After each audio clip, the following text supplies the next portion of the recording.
महिनावारी हुँदा हिन्दू समाजमा मन्दिरमा प्रवेश नगर्नु भन्ने गरिन्छ।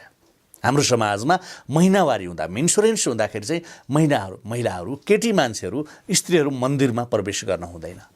यो चाहिँ नछुने भएको बेलामा मन्दिर जान हुँदै हुँदैन, पूजापाठ गर्न हुँदै हुँदैन भन्ने परम्परा हाम्रो समाजमा बसिरहेको छ।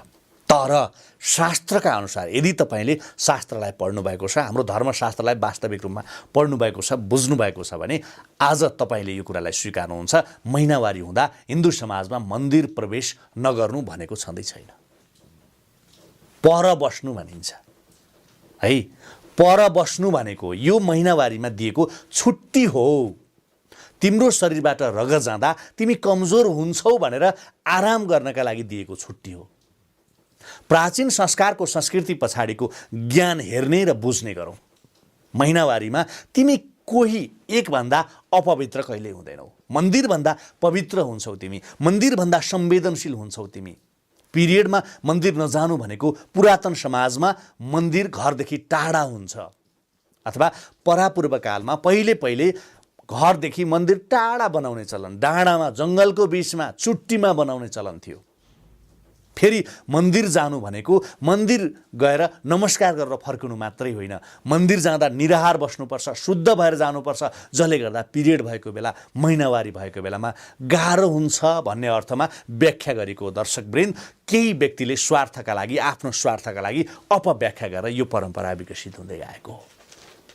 त्यसैले महिनावारी हुँदा मन्दिर नछिर, मन्दिरमा पूजाआजा नगर भनेर कुनै पनि हाम्रो धर्मशास्त्रले बताएकै छैन।